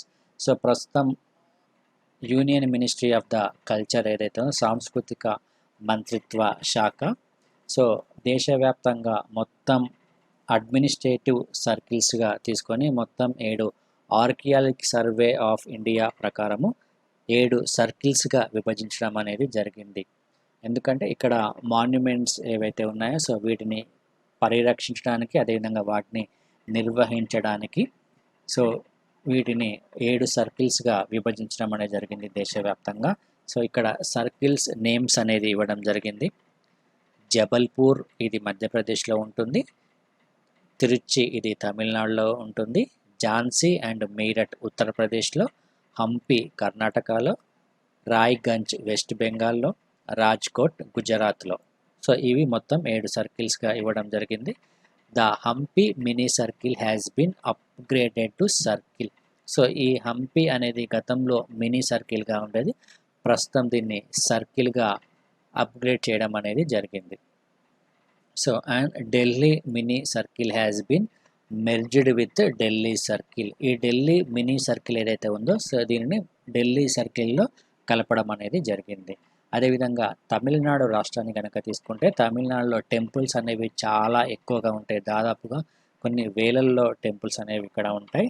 So ఇక్కడ చోళ కింగ్డమ్కి సంబంధించి వారు పరిపాలన కాలంలో ఈ టెంపుల్స్ యొక్క నిర్మాణం అనేది చాలా పెద్ద మొత్తంలో జరిగిందని చెప్పుకోవచ్చును. కాబట్టి ఇక్కడ ఈ తిరుచి అని ఏదైతే ఉందో సో దీనిని నూతన సర్కిల్గా చేర్చడం అనేది జరిగింది. ఆల్రెడీ ఇక్కడ తమిళనాడులో చెన్నై అనేది ఒక ఆర్కియాలజీ సర్కిల్గా ఉంది. సో దీనికి సంబంధించి ఇది మనకు హిస్టరీకి సంబంధించిన సమాచారం. సో ఇక నెక్స్ట్ టాపిక్ కనుక మనం చూసుకుంటే, expert committee to review charter of DRDO labs. So ప్రస్తుతం భారతదేశ వ్యాప్తంగా ఈ డిఆర్డిఓ ల్యాబ్స్ ఏవైతే ఉన్నాయో సో వాటిని పరీక్షించడానికి ఒక ఎక్స్పర్ట్ కమిటీని ఏర్పాటు చేయాలని నిర్ణయం తీసుకోవడం అనేది జరిగింది. ఎందుకంటే ప్రస్తుతం దేశవ్యాప్తంగా అనేక పరిశోధనలు కొనసాగుతున్నాయి ఈ డిఫెన్స్ రంగానికి సంబంధించి. సో అటువంటి నేపథ్యంలో అక్కడ ఉన్న పరిశోధన ల్యాబ్స్ ఏవైతే ఉన్నాయో సో వాటిని ఒకసారి రివ్యూ చేయాల్సిన అవసరం అనేది ఉంది. అదేవిధంగా నూతన సాంకేతికతను కూడా జోడించాల్సిన అవసరం అనేది ఉంటుంది. కాబట్టి సో ఒక కమిటీని ఏర్పాటు చేయడం జరిగింది. ఇందులో మొత్తం 5 సభ్యులుగా ఉంటారు. సో ఇది ఎవరి అధ్యక్షతన ఉంటుంది అంటే, వి రామగోపాలరావు అధ్యక్షతన ఈ ఎక్స్పర్ట్ కమిటీని ఏర్పాటు చేయడం అనేది జరిగింది. సో దానికి సంబంధించి ఇక్కడ మీకు ఎక్స్ప్లెయిన్ చేస్తాను. With a focus on indigenous development of futuristic defence technologies, a 5-member expert committee has been constituted to review the charter of duties for all laboratories of the Defense Research and Development Organization అని ఇక్కడ క్లియర్గా ఇవ్వడం జరిగింది. So దేశవ్యాప్తంగా ఉన్న ఈ డిఆర్డిఓకి సంబంధించిన labs ఏదైతే ఉన్నాయో సో వాటి యొక్క విధులను మరొకసారి రివ్యూ చేయడానికి ఈ కమిటీని ఏర్పాటు చేయడం అనేది జరిగింది. సో ప్రస్తుతం ఈ డిఆర్డిఓ చైర్మన్ వచ్చేసి జి సతీష్ రెడ్డి అని గుర్తుంచుకోవాలి. సో ఈ కమిటీ అనేది 45 రోజుల్లో తన నివేదికను ఇవ్వాల్సి ఉంటుంది. సో ఈ 45 రోజుల్లో ఈ డిఆర్డిఓకి సంబంధించి, ఈ డిఆర్డిఓ ల్యాబ్లకు సంబంధించి, అక్కడ విధులకు సంబంధించి, అదేవిధంగా అక్కడ తీసుకోవాల్సిన చర్యలకు సంబంధించి, ల్యాబ్లలో ఉన్న ప్రస్తుత పరిస్థితులకు సంబంధించి ఒక నివేదికను అనేది తయారు చేయనుంది. ఎందుకంటే భవిష్యత్తులో డిఫెన్స్ రంగానికి సంబంధించి మ్యానుఫ్యాక్చరింగ్ సెక్టార్ అనేది విస్తరిస్తున్న క్రమంలో ఈ డిఆర్డిఓ ల్యాబ్లను కూడా మరింతగా పటిష్టపరచాల్సిన అవసరం అనేది ఉంది. కాబట్టి సో ఈ రివ్యూ అనేది చాలా చాలా ఇంపార్టెంట్. సో గతంలో ఈ రివ్యూను చేయడం అనేది జరిగింది 2008వ సంవత్సరంలో. సో అప్పుడు కమిటీ వచ్చేసి పి రామారావు కమిటీ. ఈ కమిటీ పేరు గుర్తుంచుకోండి. గతంలో ఈ డిఆర్డిఓ ల్యాబ్లకు సంబంధించి రివ్యూ చేసిన committee P Rama Rao committee. So ఈ కమిటీ ఏం సజెస్ట్ చేసిందంటే ఈ డిఆర్డిఓ డీసెంట్రలైజ్డ్గా చేయాలని, మొత్తం 7 టెక్నాలజీ క్లస్టర్స్గా దీన్ని చేయాలని ఈ కమిటీ సూచించడం అనేది జరిగింది. సో ప్రస్తుతం డిఆర్డిఓకి మొత్తం 52 ల్యాబొరేటరీస్ అనేవి ఉన్నాయి దేశవ్యాప్తంగా. సో అందులో ఏరోనాటిక్స్కి సంబంధించి, ఈ ఎలక్ట్రానిక్స్ సంబంధించి, అదేవిధంగా మిజైల్స్, నావెల్ సిస్టమ్స్, అగ్రికల్చర్కి సంబంధించిన ల్యాబ్స్ మొత్తం కలిపి మనకు 52 ల్యాబ్స్గా ఉన్నాయి దేశవ్యాప్తంగా ఈ డిఆర్డిఓ ల్యాబ్లు. సో ఈ కమిటీ పేరు అనేది చాలా చాలా ఇంపార్టెంట్, ఇది నోట్ డౌన్ చేసుకోండి. సో ఇక మనము నెక్స్ట్ టాపిక్ గనక తీసుకుంటే ఇది మరాఠా రిజర్వేషన్ లాకు సంబంధించిన అంశంగా మనం చెప్పుకోవచ్చును. Supreme court argued to set up 11 judge bench on quota cap అని మనకు ఒక ప్రధానమైన వార్త కనిపిస్తుంది. అయితే సుప్రీంకోర్టు దీనిపై ప్రస్తుతం విచారణను కొనసాగిస్తుంది. సో ఈ మహారాష్ట్రలో ఉన్న ఈ మరాఠా రిజర్వేషన్కి సంబంధించి ఒక 11 జడ్జ్ బెంచ్ని ఏర్పాటు చేయడం అనేది జరిగింది. సో దానిపై ప్రస్తుతం సుప్రీంకోర్టులో వాదనలు అనేవి కొనసాగుతున్నాయి. సో వీరికి మనకు రాజ్యాంగ ప్రకారం కల్పించిన రిజర్వేషన్ ఏదైతే ఉందో ఆ రిజర్వేషన్లో 50% పరిమితి ఏదైతే ఉందో సో దానికి సంబంధించి దాన్ని రీకన్సిడర్ చేయాలని ఇక్కడ వ్యాఖ్యలు చేయడం అనేది జరిగింది. సో ఈ సుప్రీంకోర్టు చెప్పిన తీర్పు అంటే ఈ విచారణ ప్రకారము, సో ఫస్ట్ మనకు ఇక్కడ ఈ రిజర్వేషన్కి సంబంధించి కొంత బ్యాక్గ్రౌండ్ అనేది మనకు చాలా చాలా ఇంపార్టెంట్. సో మనకు ఆర్టికల్ 15 మరియు ఆర్టికల్ 16 అనేది రాజ్యాంగ పరంగా మనం ఒకసారి గమనిస్తే, సో ఆర్టికల్ 15 వచ్చేసి ఈ రిజర్వేషన్లకు సంబంధించిన అంశాన్ని ప్రస్తావించడం అనేది జరిగింది. సో ఒకసారి మీరు ఈ బ్యాక్గ్రౌండ్ ఒకసారి ఖచ్చితంగా చూసుకోవాలి. సో ఆర్టికల్ 15 ఏం చెప్తుందంటే, జాతి, మత, కుల, లింగ లేక జన్మస్థల ఆధారంగా సో ఎటువంటి వివక్షత చూపకూడదు అని ఆర్టికల్ 15 ముఖ్యంగా పేర్కొనడం అనేది జరిగింది. సో అందులో భాగంగానే రిజర్వేషన్లకు సంబంధించి ఇక్కడ ప్రస్తావించడం అనేది జరిగింది. సో ఇక ఆర్టికల్ 16 గురించి ఒకసారి మనం గమనిస్తే, ప్రభుత్వ ఉద్యోగాలలో అందరికీ సమాన అవకాశాలు అనే అంశాన్ని ఆర్టికల్ 16 అనేది మనకు భారత రాజ్యాంగంలో చేర్చబడింది. సో ఆర్టికల్ 16(1) సబ్ క్లాస్ 2 ప్రకారము, సబ్ క్లాస్ 1, సబ్ క్లాస్ 2 అదేవిధంగా సబ్ క్లాస్ 3 ఈ ఆర్టికల్స్ అన్నీ మీరు ఖచ్చితంగా చూసుకోవాలి.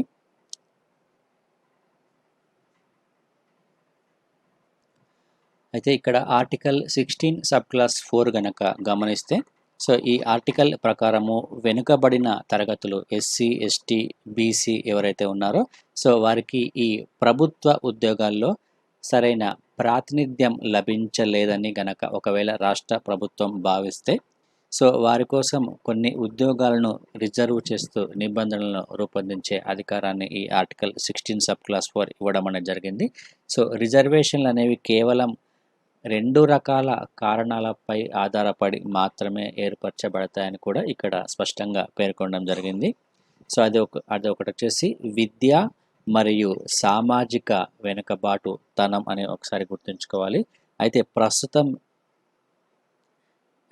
ఈడబ్ల్యూఎస్ రిజర్వేషన్లో ఆర్థిక వెనుకబాటు అని కూడా చేర్చడం అనేది జరిగింది. సో దాని ద్వారా ఈడబ్ల్యూఎస్ రిజర్వేషన్ కూడా ప్రస్తుతం కల్పించడం అనేది జరిగింది. అయితే ముఖ్యంగా ఇందిరా సహాని కేసు ఏదైతే ఉందో ఈ ఇందిరా సహాని కేసు అనేది ఈ రిజర్వేషన్లకు సంబంధించి చాలా కీలకమైన కేసుగా మనం పరిగణించాలి. సో దీనికి కూడా ఒకసారి మీరు ఖచ్చితంగా చూసుకోవాలి. సో ఇది 1993లో సుప్రీంకోర్టులో ఈ కేసుకు సంబంధించి తీర్పును అనేది ఇవ్వడం జరిగింది. సో ఇతర వెనుకబడిన వర్గాల వారికి 27% రిజర్వేషన్ను కల్పించడం సరైనదే అని సుప్రీంకోర్టు ఇక్కడ తీర్పునివ్వడం అనేది జరిగింది. Indira Sawhney versus union of India case. So ఈ కేసుకి సంబంధించి మీరు ఖచ్చితంగా చూసుకోవాలి. So article 16 sub clause 1 SC ఎస్టీలకు ప్రాథమిక స్థాయిలో రిజర్వేషన్లు కల్పించడానికి ఉంటుంది. Article 16 sub clause 1. అదేవిధంగా ఇది అంటే ఆ ఎంప్లాయ్ యొక్క ప్రమోషన్ ఏదైతే ఉందో ఆ ప్రమోషన్కి సంబంధించి రిజర్వేషన్లు కల్పించడానికి కాదని ఈ 16 సబ్ క్లాస్ 1లో ఖచ్చితంగా పేర్కొనడం అనేది జరిగింది. ఇది కూడా ఒకసారి గుర్తుంచుకోవాలి. సో ఈ ఆర్టికల్స్ అనేది మనకు చాలా చాలా ఇంపార్టెంట్. ఎందుకంటే ప్రస్తుతం ఈ మరాఠాకి సంబంధించి సుప్రీంకోర్టులో కేసు అనేది విచారణ అనేది కొనసాగుతుంది కాబట్టి మనకు ప్రతిసారి ఈ రిజర్వేషన్కి సంబంధించి క్వశ్చన్స్ ఖచ్చితంగా ఏదో ఒక ఎగ్జామ్లో అడిగే అవకాశం ఉంటుంది. ఆర్టికల్ 15 మరియు ఆర్టికల్ 16కి సంబంధించి. సో ఈ ఆర్టికల్ 15 సబ్ క్లాస్ 4 కూడా మనం ఒకసారి గమనిస్తే ఈ ఆర్టికల్ 15 సబ్ క్లాస్ 4 ప్రకారము వెనకబాటుతనం అంటే కేవలం కులాన్ని బట్టే కాక సామాజిక విద్యా సంబంధమైనది అయి ఉండాలని కూడా ఈ ఆర్టికల్ 15 సబ్ క్లాస్ 4లో పేర్కొనడం జరిగింది. సో దీనికి సంబంధించి కేసు కూడా ఒకటి ఉంది, మనకు చాలా important case. MR Balaji versus Mysore రాష్ట్రానికి సంబంధించిన కేసుగా మనం గుర్తుంచుకోవాలి ఆర్టికల్ 15 సబ్ క్లాస్ 4కి సంబంధించి. సో మొత్తం ఇక్కడ మనకు ఓవరాల్గా వచ్చేసి ఇక్కడ మహారాష్ట్రలో ఈ మరాఠా కమ్యూనిటీ అనేది చాలా ఎక్కువగా ఉంటుంది. అయితే ఇక్కడ మనం గమనించాల్సింది ఏమంటే ఈ మరాఠా మాట్లాడే వారు ఎవరైతే ఉన్నారో సో వారందరూ మరాఠీస్ కాదని ఒక విషయం మనం ఖచ్చితంగా గుర్తుంచుకోవాలి. సో ప్రస్తుతం వీరికి రిజర్వేషన్ను కల్పిస్తూ మహారాష్ట్రలో దాదాపుగా ఈ రిజర్వేషన్ శాతం అనేది 64% ఉంది అని మనం చెప్పుకోవచ్చును. సో ఈ 50% నిబంధన ఏదైతే ఉందో ఈ 50% నిబంధన ఈ మహారాష్ట్ర రిజర్వేషన్కు సంబంధించి ఉల్లంఘించినట్లు అవుతుంది అని ప్రస్తుతం దీనికి సంబంధించిన విచారణ అనేది కొనసాగుతుంది. సో ఈ 50% క్యాప్ అనేది ఖచ్చితంగా ఉండాలా లేదా అనే దానిపై కూడా ఒక స్టడీ చేయనున్నారు. సో దీనికి సంబంధించి మనకు తమిళనాడు కూడా ఒక ఎగ్జాంపుల్గా తీసుకోవచ్చును. సో ఈ మండల్ కమిషన్ ఏదైతే ఉందో ఈ మండల్ కమిషన్ సిఫారసుల ప్రకారము కొన్ని ప్రత్యేక పరిస్థితుల్లో తప్ప వెనుకబడిన వర్గాల వారికి రిజర్వేషన్లు 50% మించకూడదు అని చెప్పడం జరిగింది. సో దీని ఆధారంగా సుప్రీంకోర్టు గతంలో ఈ తమిళనాడు ప్రభుత్వం కల్పించిన ఈ 69% రిజర్వేషన్ ఏదైతే ఉందో ఈ 69% రిజర్వేషన్లు రాజ్యాంగ విరుద్ధము మరియు చెల్లదని గతంలో తీర్పును కూడా ఇవ్వడం జరిగింది. ఇది కూడా ఒకసారి మీరు గుర్తుంచుకోవాలి. సో ఆ తర్వాత 76వ రాజ్యాంగ సవరణ చేసి ఈ తమిళనాడు రిజర్వేషన్ చట్టాన్ని 9వ షెడ్యూల్లో చేర్చి ఈ రిజర్వేషన్ సదుపాయానికి ఒక రాజ్యాంగ హోదాను కూడా గతంలో కల్పించడం అనేది జరిగింది. ఇది గుర్తుంచుకోండి మీరు.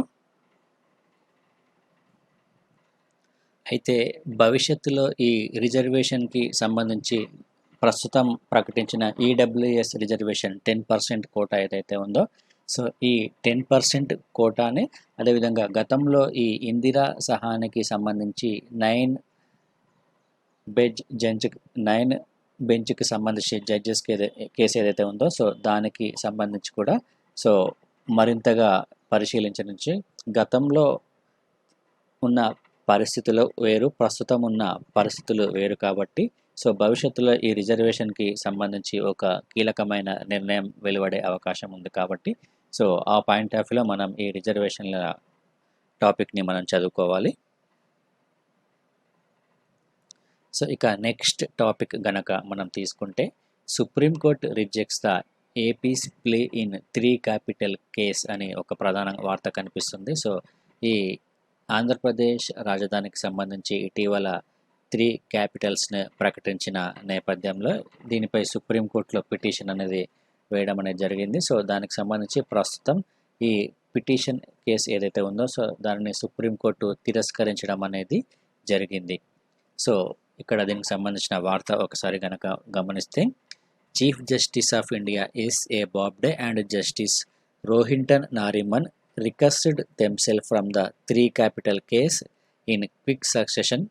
The Supreme Court rejected rejected the Andhra Pradesh government's plea to vacate the High Court's status quo or order in the matter and hoped that the case would be dealt with in expeditious manner by the lower court. ప్రస్తుతం దీనికి సంబంధించి హైకోర్టులో విచారణ అనేది కొనసాగుతున్న సందర్భంలో ఈ వ్యాఖ్యలు అనేది చేయడం అనేది జరిగింది. సో ఈ ఆంధ్రప్రదేశ్ పాలన వికేంద్రీకరణ మరియు సిఆర్డిఏ రద్దు చట్టాలపై ప్రస్తుతం హైకోర్టులో విచారణ అనేది కొనసాగుతుంది. కాబట్టి ఈ కేసులో తాము జోక్యం చేసుకోమని సుప్రీంకోర్టు ఇక్కడ స్పష్టం చేయడం అనేది జరిగింది. సో ఈ హైకోర్టులో ప్రస్తుతం జరుగుతున్న కేసు విచారణ ఏదైతే ఉందో, సో ఈ కేసు విచారణకు సంబంధించి హైకోర్టు మధ్యంతర ఉత్తర్వులను జారీ చేయడం అనేది జరిగింది. సో దానికి సంబంధించి ఆంధ్రప్రదేశ్ రాష్ట్ర ప్రభుత్వము ఈ కేసును సుప్రీంకోర్టులో వేయడం అనేది జరిగింది. సో ప్రస్తుతం దాన్ని తిరస్కరించడం అనేది జరిగింది.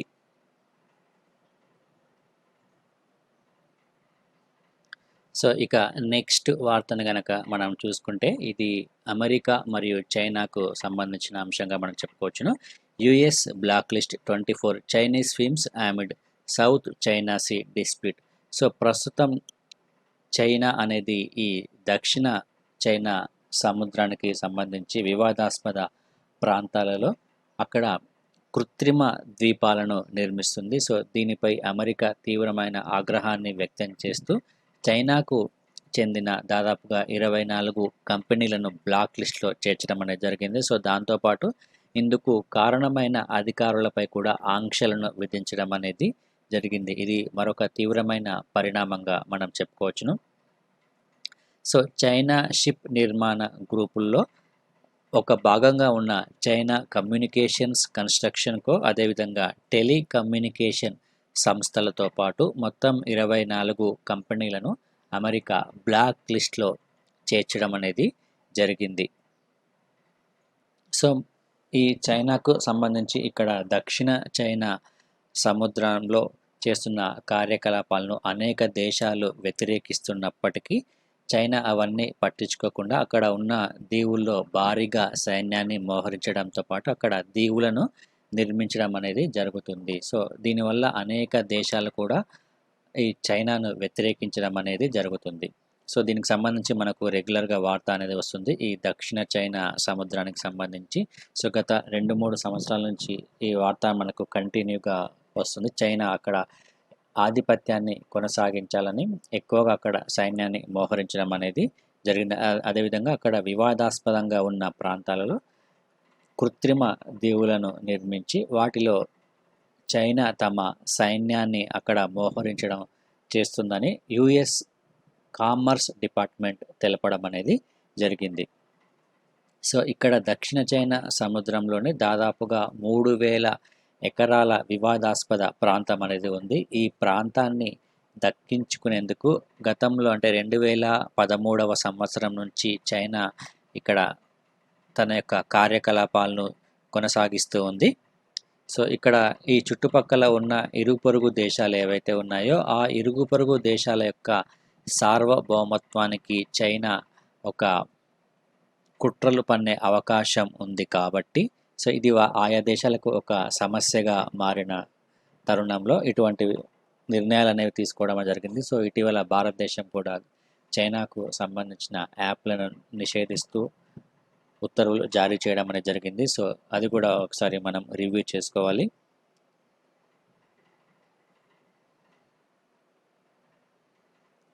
సో అంతేకాకుండా ఇక్కడ ఈ దక్షిణ చైనా సముద్రాన్ని ఈ గనక ఒకసారి మనం రీసెంట్గా వచ్చిన వార్తల్లో కనుక ఒకసారి మనం గమనిస్తే ఈ దక్షిణ చైనా సముద్రంపై చైనా చేస్తున్న ప్రయత్నాలకు అమెరికా అంతే ధీటుగా అక్కడ ఉన్న తైవాన్ జలసంధిలో అమెరికా యుద్ధ నౌకలను మోహరించడం అనేది జరిగింది. సో గతంలో అంటే జస్ట్ ఒక 1 month కాలంలోనే ఈ సంఘటన అనేది జరిగింది. ఇది కూడా ఒకసారి గుర్తుకు తెచ్చుకోవాలి.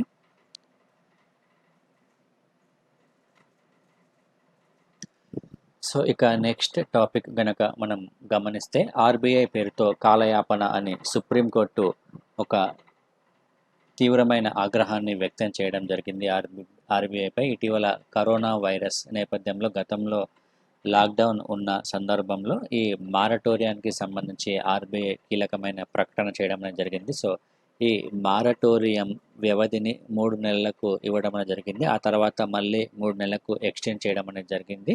సో దీనికి సంబంధించి సుప్రీంకోర్టులో ఈ 6 నెలల మారటోరియానికి సంబంధించి వడ్డీ అనేది ఏదైతే ఉందో ఆ వడ్డీని మాఫీ చేసే అంశంపై సో ఒక స్పష్టమైన వివరణ ఇవ్వాలని కొంతమంది సుప్రీంకోర్టులో పిటిషన్ అనేది వేయడం జరిగింది. సో ప్రస్తుతం దానిపై సుప్రీంకోర్టు కీలకమైన వ్యాఖ్యలు చేయడం అనేది జరిగింది. సో ఈ ఆర్బీఐ మారటోరియానికి సంబంధించి ప్రతి నెల ఇంట్రెస్ట్ ఏదైతే ఉందో వడ్డీ, సో ఆ వడ్డీని మాఫీ చేస్తున్నారా లేదా అనే అంశంపై ఒక స్పష్టమైన వివరణ ఇవ్వాలని కేంద్ర ప్రభుత్వాన్ని కోరడం జరిగింది. సో వడ్డీ మీద వడ్డీని విధిస్తారంటూ గతంలోనే సుప్రీంకోర్టు ఈ మారటోరియంపై ఒక హెచ్చరిక అనేది జారీ చేయడం జరిగింది. ప్రస్తుతం మళ్ళీ అదే కేసుకు సంబంధించి సో ఇప్పుడు కేంద్ర ప్రభుత్వానికి స్పష్టమైన ప్రకటన చేయాలని కూడా ఆదేశాలు జారీ చేయడం అనేది జరిగింది. సో ఇది ఒక కాలయాపనగా ఉందని సో గత కొంతకాలంగా ఈ కేసు అనేది నడుస్తున్నప్పటికీ ఎటువంటి నిర్ణయం అనేది ఇంకా వెలువరించలేదని ఆర్బీఐ పైన కూడా సుప్రీంకోర్టు తీవ్రమైన ఆగ్రహాన్ని వ్యక్తం చేయడం అనేది జరిగింది. సో ఈ వడ్డీ మాఫీకి సంబంధించి అదేవిధంగా వడ్డీపై వడ్డీ మాఫీ అనే అంశంపై విపత్తు నిర్వహణ చట్టం ప్రకారము కేంద్రం తన వైఖరిని స్పష్టం చేయాలని ఇక్కడ పేర్కొనడం అనేది జరిగింది. సో దీనిపై ఆర్బీఐ మరియు కేంద్ర ప్రభుత్వం ఎటువంటి వివరణ ఇస్తుందో మనం వేచి చూడాలి. సో ఇక నెక్స్ట్ టాపిక్ గనక మనం తీసుకుంటే లడాఖ్లో ఇగ్లా క్షిపణుల మోహరింపు అని మనకు ఒక వార్త కనిపిస్తుంది. సో మనకు ఇక్కడ గుర్తుంచుకోవాల్సింది ఈ ఇగ్లా క్షిపణులకు సంబంధించిన అంశం గుర్తుంచుకోవాలి. లడాఖ్లో ఇగ్లా క్షిపణులు. సో ప్రస్తుతం భారత్ మరియు చైనాకు సంబంధించి లడాఖ్లో ఒక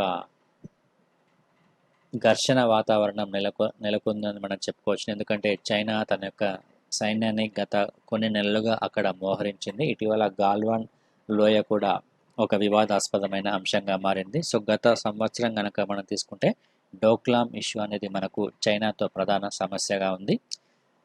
సో ఇటువంటి సరిహద్దు వివాదాలు కొనసాగుతున్న నేపథ్యంలో చైనా అనేది ఒకసారి సైన్యాన్ని విరమించుకుంటూ సో ఆ తర్వాత క్రమక్రమంగా తన యొక్క సైన్యాన్ని మళ్ళీ భారత్ వైపుకు మోహరించడం అనేది జరుగుతుంది. సో ఇటువంటి పరిస్థితుల్లో భారత్ కొన్ని కఠినమైన నిర్ణయాలు తీసుకునే అవకాశం ఉంటుందని గతంలోనే బిపిన్ రావత్ కూడా ప్రకటించడం అనేది జరిగింది.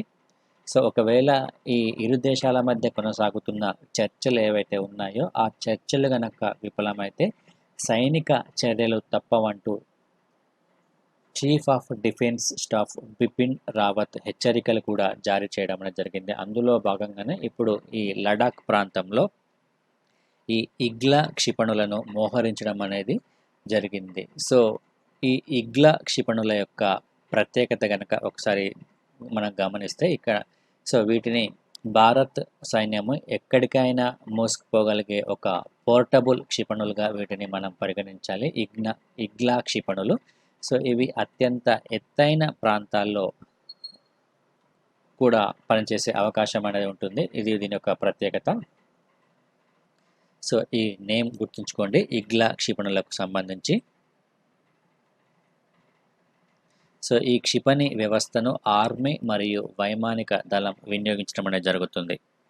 సో అదేవిధంగా ఇక్కడ సరిహద్దు ప్రాంతాలలో చైనా సైన్యం యొక్క కదలికలను నిరంతరం కనిపెట్టేందుకు అక్కడ ఒక నిఘా వ్యవస్థను కూడా పెంచడం అనేది జరిగింది.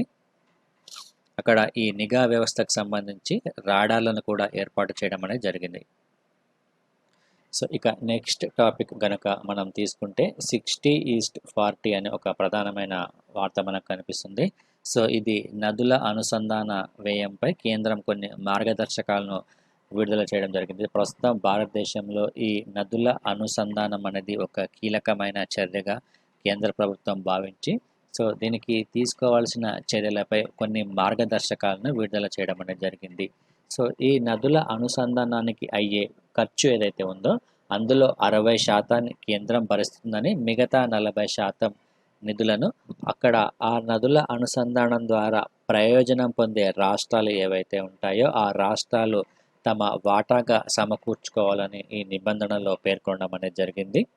సో అదేవిధంగా అక్కడ ఆయకట్టు, అదేవిధంగా నీటి యొక్క వినియోగం ఆధారంగా ఈ దామాషా పద్ధతిలో ఆయా రాష్ట్రాలు వాటా నిధులను అందచేయాలని కూడా సూచించడం అనేది జరిగింది.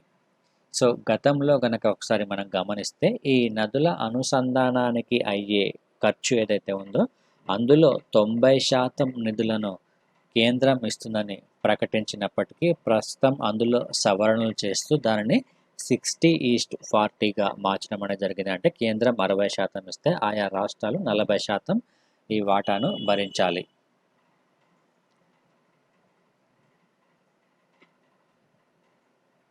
సో ఇక మరొక విషయం వచ్చేసి కేంద్రానికి పన్నుల ద్వారా వచ్చే ఆదాయం ఏదైతే ఉందో ఈ ఆదాయంలో 32% రాష్ట్రాలకు వాటాగా అందజేయాలని గతంలో 13వ ఆర్థిక సంఘం ప్రతిపాదించగా 14వ ఆర్థిక సంఘం దీన్ని 42%కి పెంచడం అనేది జరిగింది. చాలా ఇంపార్టెంట్, గుర్తుంచుకోండి. సో దీని వలన 42%కి పెంచడం వలన రాష్ట్రాల మధ్య నిధుల పరిమితి అనేది, నిధుల లభ్యత అనేది పెరిగే అవకాశం అనేది ఉంటుంది. సో ఇక ఈశాన్య రాష్ట్రాలు గనక తీసుకుంటే ఈ ఈశాన్య రాష్ట్రాల్లో ఈ నదుల అనుసంధానం పనులకు సంబంధించి 90% కేంద్రం భరించడం అనేది జరుగుతుంది. సో ఇందులో ఎటువంటి మార్పు అనేది లేదు. సో ఈ నదుల అనుసంధాన ప్రక్రియ ఏదైతే ఉందో ఇరు రాష్ట్రాల మధ్య ఒక ఏకాభిప్రాయం కుదిరిన తర్వాత ఈ నదుల అనుసంధాన ప్రక్రియకు సంబంధించి పనులను ప్రారంభించేందుకు అనుమతిని ఇచ్చేది ఎవరంటే కేంద్ర జలశక్తి శాఖ అనుమతిని ఇవ్వడం జరుగుతుంది. ఇది గుర్తుంచుకోండి, చాలా ఇంపార్టెంట్. అదేవిధంగా దీనికి సంబంధించి విదేశీ రుణాలను కూడా తీసుకునే అవకాశం ఉంటుంది. సో ప్రస్తుతం ఇక్కడ కొన్ని నదులను ఇవ్వడం జరిగింది. సో గోదావరి నదికి సంబంధించి, కావేరి పెన్నా నదికి సంబంధించి అనుసంధానంపై ఆంధ్రప్రదేశ్, తెలంగాణ, తమిళనాడు రాష్ట్రాలు ఒక ఏకాభిప్రాయానికి కనుక వస్తే సో ఈ 60:40 ప్రకారము నిధులను కేటాయించడం జరుగుతుంది. కేంద్ర జలశక్తి శాఖ తెలపడం జరిగింది. సో గోదావరి, కావేరి, పెన్నా, కృష్ణ ఈ నదులు ఏవైతే ఉన్నాయో ఈ నదులు ఏ రాష్ట్రాలు అంటే ఆంధ్రప్రదేశ్, తెలంగాణ, తమిళనాడు రాష్ట్రాలకు సంబంధించినవి. సో ఈ నదుల అనుసంధానం ప్రక్రియకు సంబంధించి ఈ జలశక్తి శాఖ ఒక ప్రకటన విడుదల చేయడం అనేది జరిగింది. సో ఒకవేళ ఈ 3 రాష్ట్రాలు ఏకాభిప్రాయానికి వస్తే నిధులు ఇచ్చే అవకాశం అనేది ఉంటుంది. సో ఇక నెక్స్ట్ టాపిక్ కనుక మనం తీసుకుంటే 5,036 కోట్లతో గాలేరు నగరి హంద్రీనీవా ఎత్తిపోతల ప్రాజెక్ట్ అని మనకు ప్రధానంగా కనిపిస్తుంది. ఇది ఆంధ్రప్రదేశ్ రాష్ట్రానికి సంబంధించిన అంశంగా మనం చదువుకోవాలి. సో ఇక్కడ గాలేరు నగరి మరియు హంద్రీనీవాలను అనుసంధానం చేయడం ద్వారా ఈ 2 పథకాల ద్వారా సమర్థవంతంగా నీళ్లను అందించే అవకాశం అనేది ఉంటుంది. కాబట్టి సో ఈ పథకానికి సంబంధించి దాదాపుగా 5,036 కోట్ల ఖర్చు అనేది ఉంటుంది. సో ఈ గాలేరు నగరి మరియు హంద్రీనీవా ఎత్తిపోతల పథకానికి సంబంధించి గతంలో కూడా మనకు చాలాసార్లు వార్తలు ఇవ్వడం అనేది జరిగింది. సో ప్రస్తుతం దీనికి సంబంధించి రాష్ట్ర ప్రభుత్వం కూడా గ్రీన్ సిగ్నల్ ఇవ్వడం జరిగింది.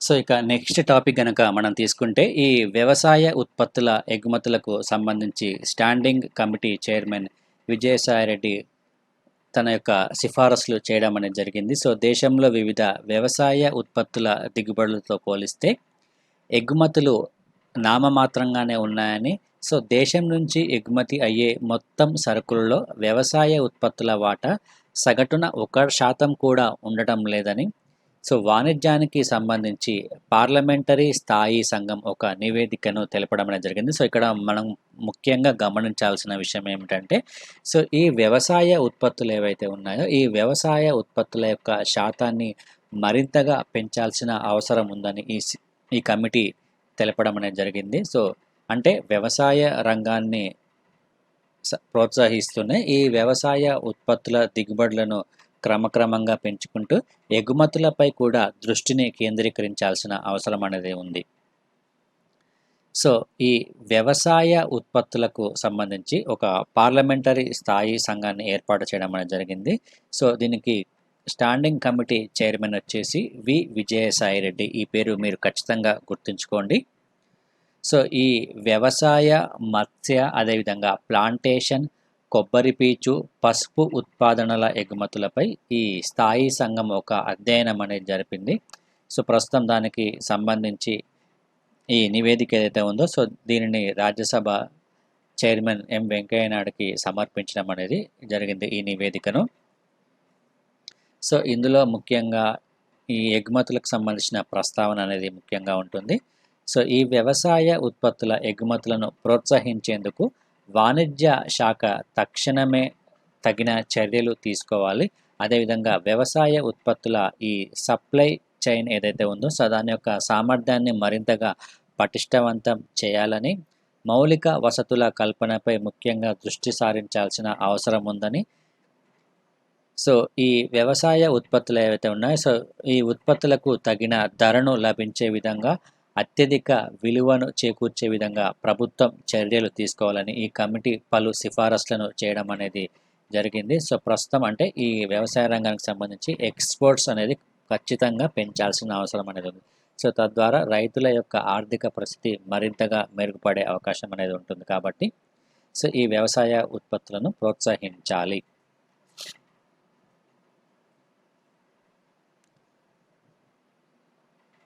సో ఇక పొగాకు రంగానికి సంబంధించి పొగాకు సాగులో ఈ ఎఫ్డిఐని, ఫారిన్ డైరెక్ట్ ఇన్వెస్ట్మెంట్ని అనుమతించాలని కూడా సిఫారసు చేయడం అనేది జరిగింది. సో మన దేశంలో దాదాపుగా 800 మిలియన్ కిలోల పొగాకు అనేది ఉత్పత్తి అవుతుంది. సో ఇందులో ఏ ఏ రాష్ట్రాల్లో ఎక్కువగా పండిస్తున్నారంటే ఆంధ్రప్రదేశ్ మరియు కర్ణాటక రాష్ట్రాల్లో ఈ పొగాకు అనేది ఎక్కువ స్థాయిలో ఉత్పత్తి అవడం అనేది జరుగుతుంది.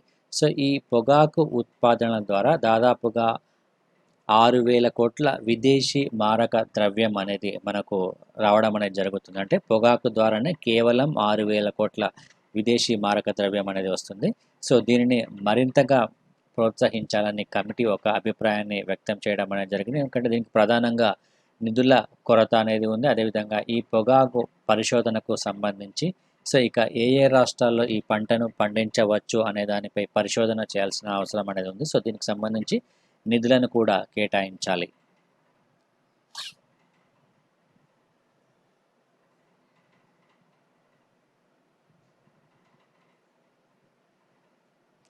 సో ఇక గతంలో 2017వ సంవత్సరంలో ప్రకటించిన ఎఫ్డిఏ విధానం ఏదైతే ఉందో ఈ విధానం ద్వారా కాఫీ, టీ, రబ్బర్, యాలకుల వంటి ప్లాంటేషన్ పంటల సాగులో 100% విదేశీ ప్రత్యక్ష పెట్టుబడులకు అవకాశం కల్పించడం అనేది జరిగింది.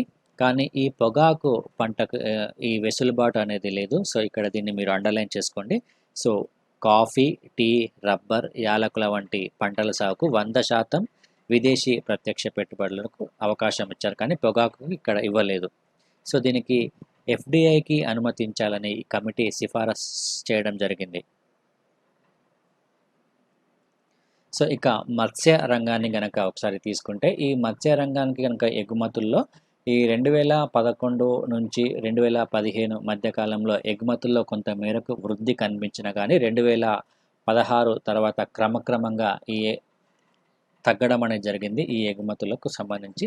సో ఇక్కడ ఈ మత్స్య రంగానికి సంబంధించి వృద్ధిని సాధించడానికి కమిటీ కొన్ని సిఫారసులు చేయడం జరిగింది.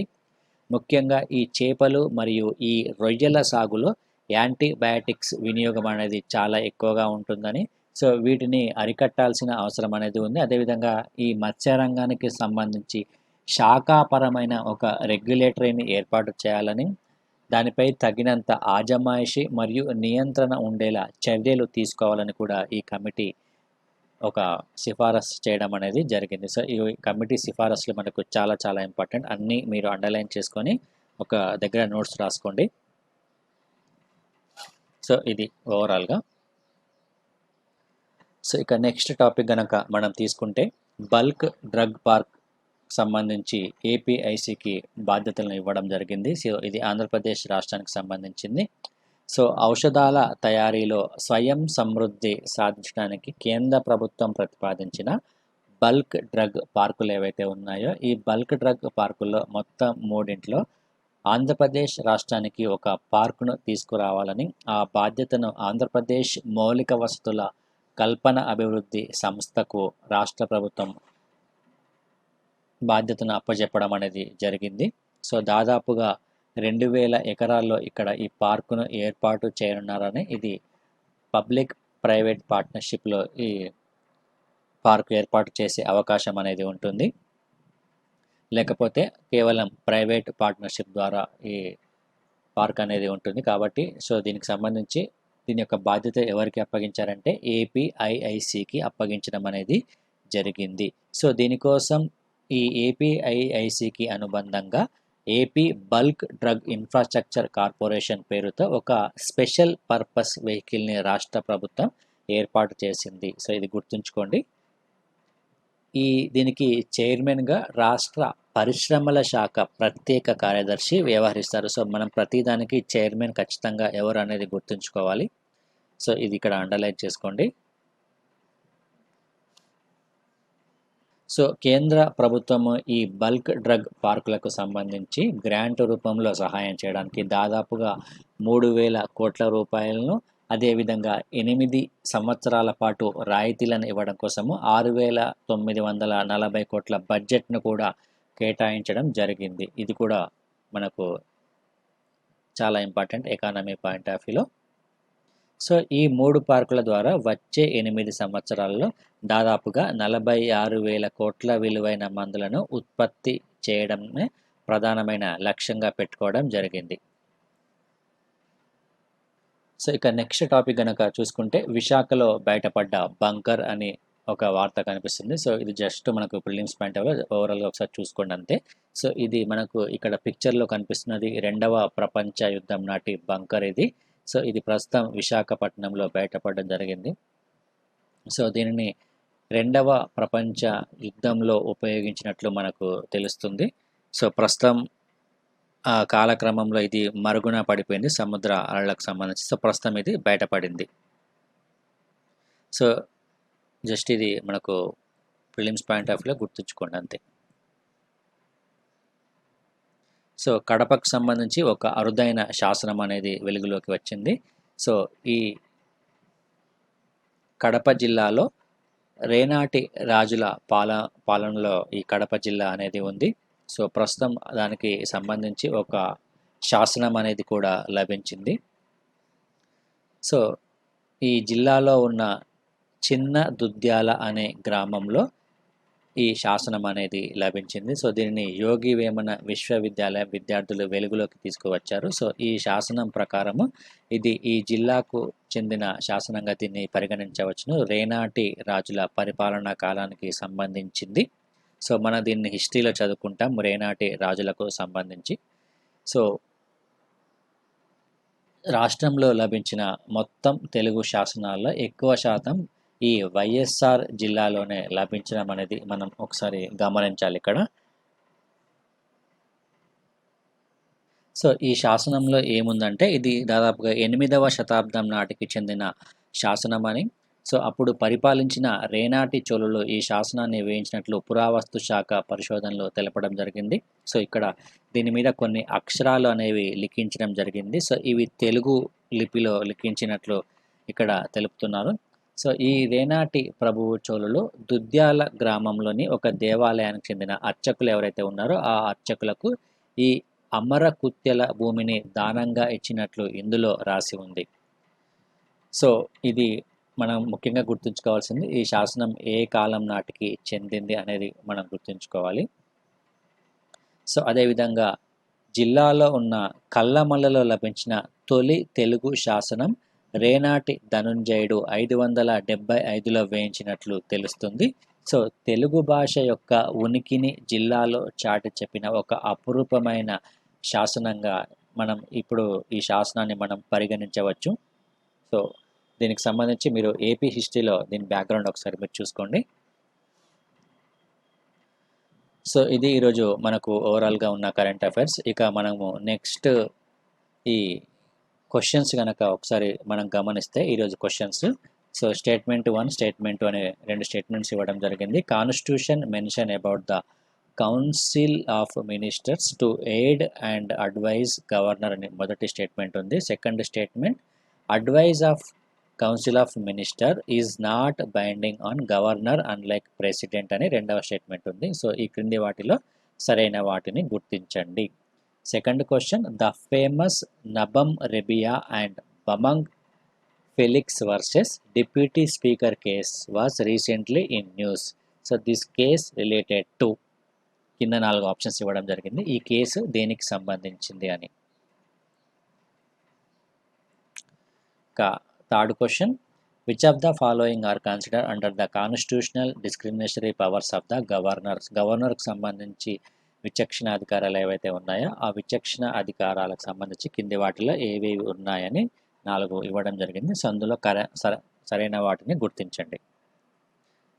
So summoning the house, appointment of the chief minister when no party has the clear majority, reserving bills for the consideration of president, suspending the council of the ministers who have lost majority. So ఈ 4 ఆప్షన్స్లో కింద correct సమాధానం గుర్తించండి. ఇక fourth question, Narasimhan committee and PJ Nayak committee are related to, కింద 4 options ఇవ్వడం జరిగింది. So అందులో కరెక్ట్ ఆన్సర్ గుర్తించండి. Fifth question, serological survey includes testing of throat swab, antigens, antibodies both A and B. So correct answer గుర్తించండి. So ఇవి ఈరోజు మనకు ఓవరాల్గా ఉన్న current affairs. So AKS, IAS, UPSC civil service ఎగ్జామినేషన్స్కి ప్రిలిమ్స్ మరియు మెయిన్స్ కోచింగ్, అదేవిధంగా political science, sociology, Telugu literature, public administration, anthropology వంటి ఆప్షనల్ సబ్జెక్ట్స్కి, అదేవిధంగా mains test series, prelims and mains test సిరీస్ని కూడా అందజేయడం అనేది జరుగుతుంది. సో స్టేట్ పబ్లిక్ సర్వీస్ కమిషన్లో ఏపీపీఎస్సి మరియు టీఎస్పీఎస్సి నిర్వహించే గ్రూప్ 1 మరియు గ్రూప్ 2 కోచింగ్ బోత్ తెలుగు మరియు ఇంగ్లీష్ మీడియంలో ఈ కోచింగ్ అనేది మీకు అవైలబుల్గా ఉంటుంది. సో దీంతోపాటు మెటీరియల్ కూడా ప్రొవైడ్ చేయడం అనేది జరుగుతుంది. మెటీరియల్తో పాటు టెస్ట్ సిరీస్ కూడా ఉంటుంది ఈ కోచింగ్ సంబంధించి. సో ఇక గ్రూప్ 1 మెయిన్స్ టెస్ట్ సిరీస్లో భాగంగా మొత్తం 25 టెస్టులను కండక్ట్ చేయడం అనేది జరుగుతుంది. ఇందులో మీకు సెక్షన్ వైజ్ టెస్టులతో పాటు గ్రాండ్ టెస్టులు కూడా అవైలబుల్గా ఉంటాయి. సో మొత్తం 25 టెస్టులతో పాటు ఆ టెస్టులకు సంబంధించిన డిస్కషన్స్ కూడా మీకు ప్రొవైడ్ చేయడం జరుగుతుంది. సో ఎస్పెషల్లీ ఏపీపీఎస్సి గ్రూప్ 1 మెయిన్స్కి సంబంధించి. సో దీనికి సంబంధించి మీరు పూర్తి సమాచారం కోసము akSIAS.com అనే వెబ్సైట్ని విజిట్ చేయవచ్చు, లేదా 8448449709 అనే నెంబర్కు కూడా కాల్ చేస్తే మీకు కంప్లీట్ ఇన్ఫర్మేషన్ అనేది ఉంటుంది. సో అదేవిధంగా గూగుల్ ప్లేస్టోర్ నుంచి AKSIAS ఎడ్యునేషన్ అనే యాప్ను మీరు డౌన్లోడ్ చేసుకుంటే మీకు దీనికి సంబంధించి కంప్లీట్ మెటీరియల్, అదేవిధంగా వీడియోస్కి సంబంధించిన సమాచారము, కోర్సెస్కి సంబంధించిన సమాచారం అనేది మీకు ఆ గూగుల్ ప్లేస్టోర్లో అవైలబుల్గా ఉంటుంది. కాబట్టి ఆ యాప్ను మీరు డౌన్లోడ్ చేసుకోండి. సో ఇది మనకు ఈరోజు మొత్తం ఓవరాల్గా ఉన్న కరెంట్ అఫైర్స్. సో ఈ కరెంట్ అఫైర్స్ వీడియో మీకు డైలీ నోటిఫికేషన్ రావాలంటే AKSIAS యూట్యూబ్ ఛానల్ని సబ్స్క్రైబ్ చేసుకోండి. Thank you friends, thank you.